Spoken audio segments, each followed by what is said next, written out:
Working with Trent Booth and the Veritas Leadership Group over the last decade has unlocked things within me that I never knew existed until they were coached out of me. If you're listening and you feel stuck or like you have another gear that you're having a hard time getting to, Trent's offering a free intro call to any of our listeners. I love Veritas because it's an amazing combo of mentoring and coaching. I get what I need when I need it most. It's also a flat monthly rate, which is awesome for anyone looking to give it a shot with no contract and no long-term commitment. Schedule a call with Trent today by going to linktree/CSP60. That's linktr.ee/CSP60. That's linktree/CSP60 with a dot before the two E's. Thanks for joining us on the CSP Hot Hands 15 Minutes of Flames edition of the podcast. My name is Brett Wiggins, and I get to serve as your host. We know sometimes you don't have a full hour to soak in every moment from our 60 minutes of fire. So we've created a condensed version of highlights for each episode for you to be able to enjoy. Your 15 minutes of flames begin now. Let's do it.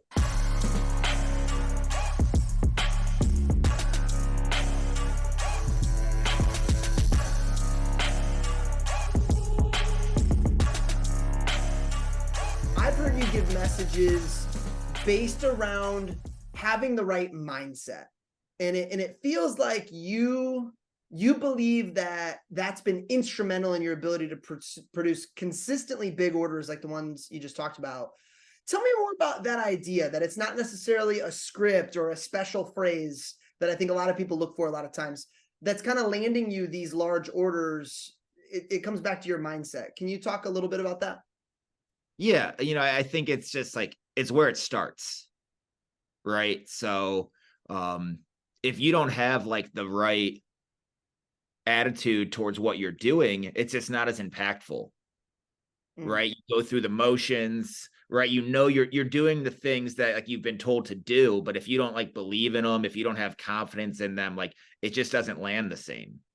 So when I just believe like when I'm thinking about the right things, like my voice is more powerful and more impactful.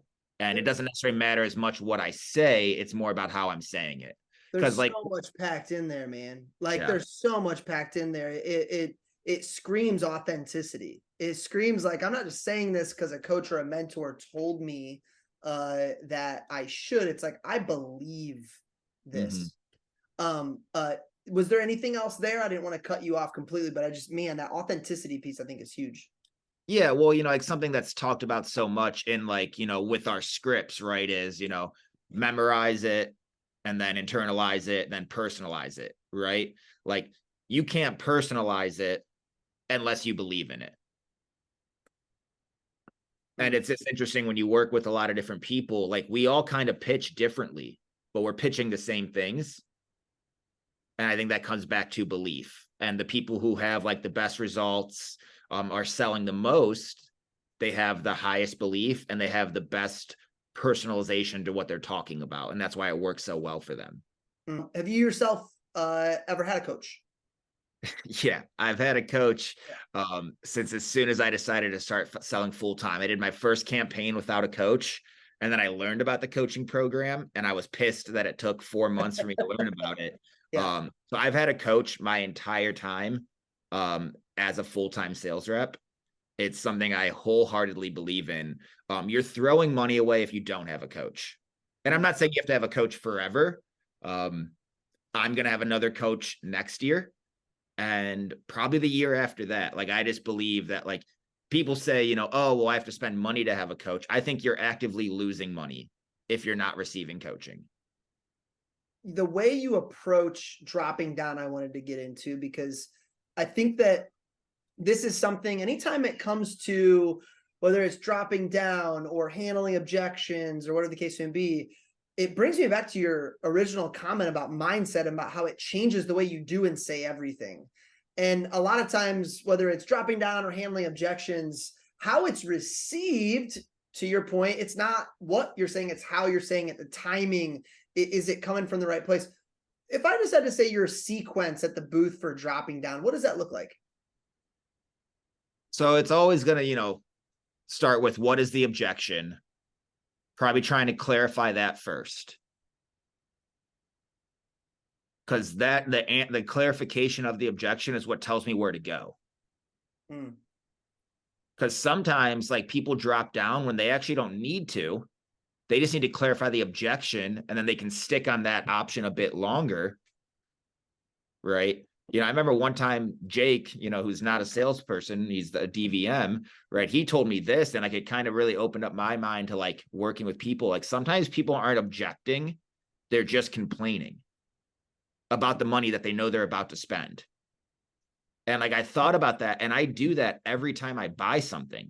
Dude, do not ask my wife, because she will say the exact same thing. Like the whole time I know we're gonna do it, but for whatever reason I feel compelled to like drag us over the coals about it, right? Yeah. So yeah, like I mean, every time I go to buy something, like I'm gonna be like, as I'm reaching for my wallet, like, man, whatever, right? But like what happens to us in the booth is like we have the customer doing that, and we feel the need to like handle that, and then it actually like shoots us in the foot. Now the customer's like, because we're overcomplicating it, now they're gonna overcomplicate it. So, again, that's not always the case. Sometimes, a lot of times we just need to drop down, but clarifying that objection to figure out what to do next is what informs how I'm going to drop down. What do you think keeps a rep from taking that second to clarify the objection before moving forward? I think what it is a lot of the times is I think there's the assumption of sales is that like the best salespeople are like these slick, smooth talking, always have the right thing to say, like almost, we imagine like I shouldn't say manipulative, but kind of like that person who's so good, it's almost like they manipulate customers into buying. Yep. So I think what happens is instead of reps clarifying, they try to think of like that super smart thing to say versus letting the customer feel heard, listened to, respected. Oh, And it's almost like a pride thing. Like I need to be the most impressive person in this conversation. I need to have the right response. It reminds me of the quote of somebody's always sold on every sale. You are like, it's that mindset of win lose versus you're describing something totally different. Yeah, that the whole idea of someone's always sold. I think that it's true to an extent, but I also think maybe it's a little like condescending towards customers, right? Like they have feelings. I think it's a lot of condescending for sure. Yeah, like they have feelings and they have things going on in their lives, right? And like, I think if we're afraid to like reference them and like bring them to the surface, like there's nothing worse. Like the worst I ever feel in the booth is when a customer walks away and I don't know why they're not buying. Like if a customer tells me no, but like I know it's because like they have college tuition and like they just spent all this money on blah blah blah blah blah, whatever it is, right? And like, or it's just because their knives are in storage, so they don't feel doing an upgrade right now, like whatever it is. Like when I know why they're not buying, it's fine.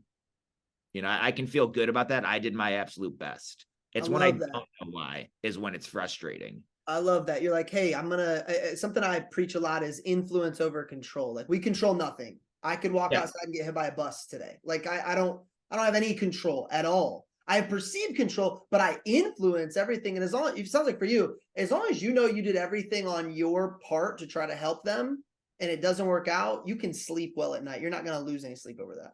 Yeah. Well, what I always tell customers is like, it's a joke I say to help me as I'm dropping down, but it also is a true feeling. It's like, I can live with no. I'm a salesperson. I hear no all day long. It's the maybes that keep me up at night. How much did you sell your first year as a CSP, Jess? 120. 120. And you've grown to 390, was what you did last year. Why do you think, and I know this is a loaded, broad question. It's meant to be. So don't feel like you have to pick the number one. Maybe it's a couple. Why do you think your sales have grown since then? Coaching, number one, right? And like being willing to like not have an ego about the things that I do that I think work.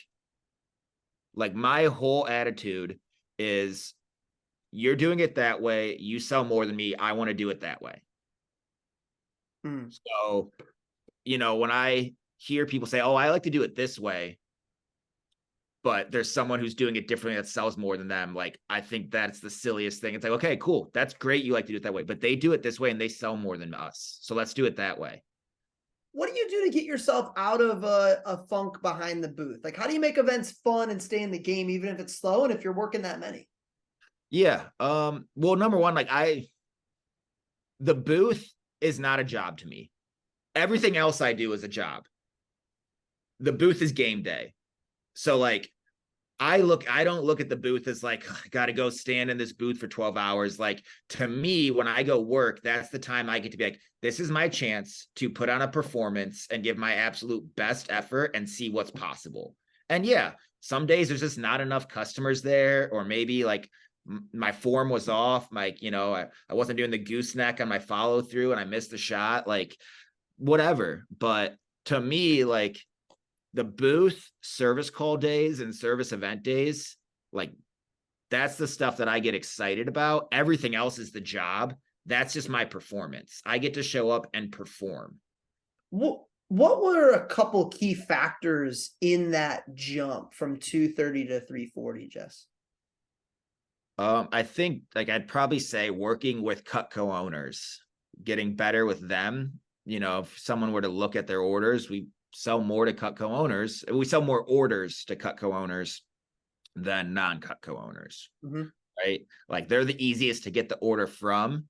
They also takes extra work to get bigger orders from them, right?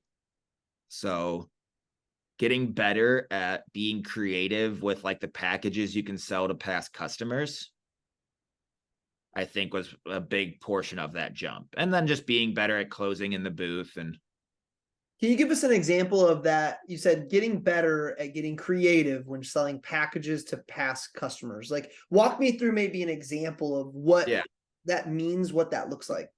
Yeah, absolutely. So, if you're not using special sheets in the booth, you're throwing away money. So I have a specials book. I get mine from Vast Action.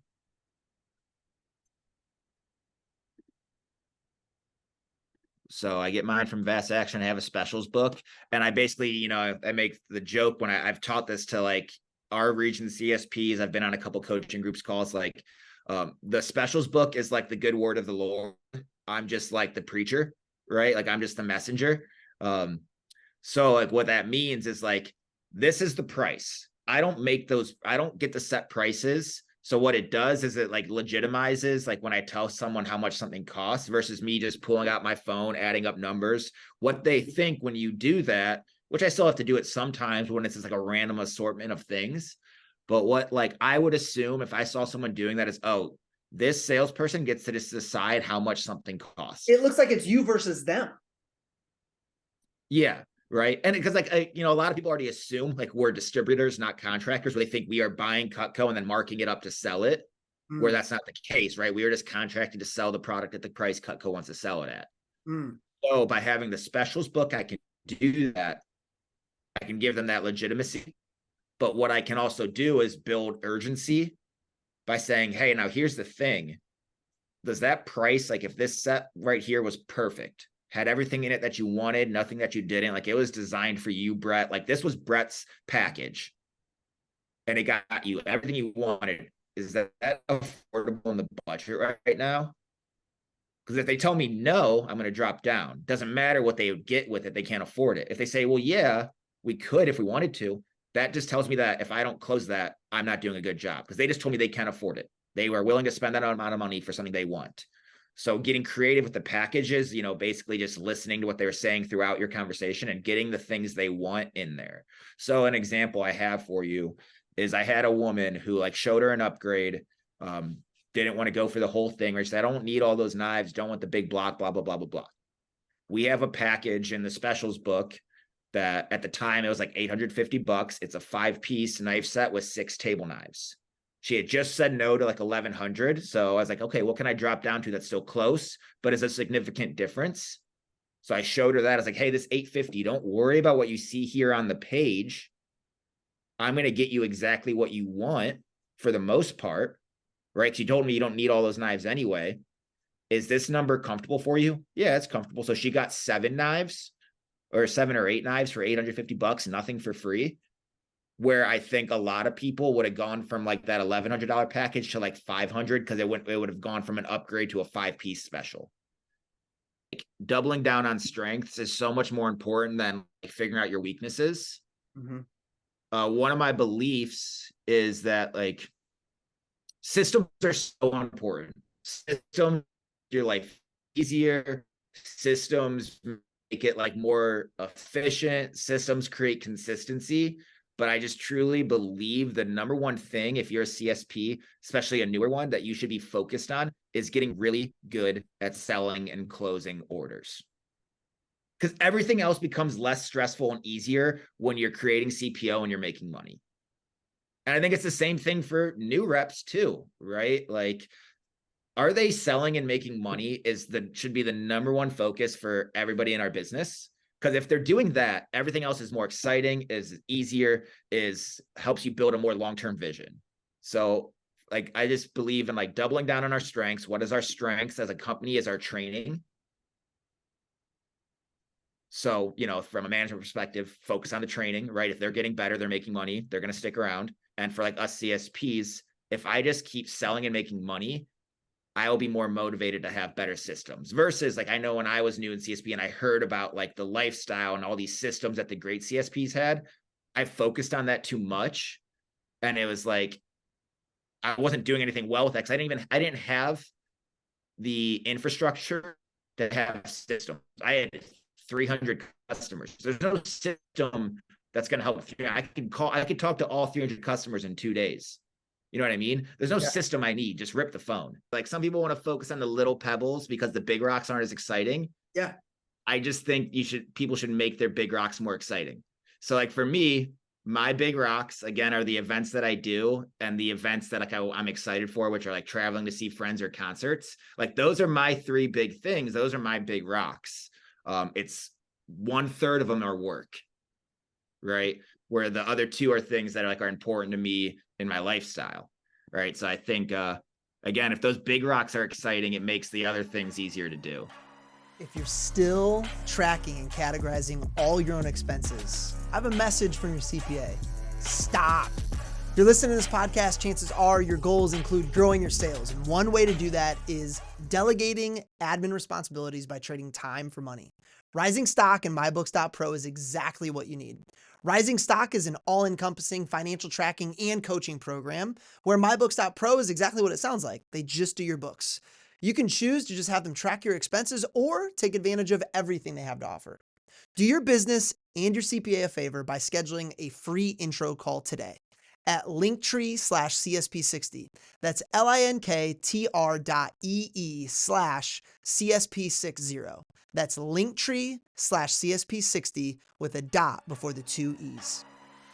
Thanks for listening, and for some of you watching, I want to remind you that all resources from today can be found at linktree/CSP60. That's linktr.ee/CSP60. That's linktree/CSP60 with a dot before the EE.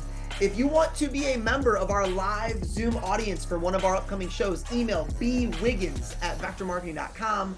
That's BWIGGINS@vectormarketing.com. If you loved what you heard today, I'd be honored if you followed, subscribed, or even rated us on whatever platform you use to find your 60 minutes of fire. We'll see you next time.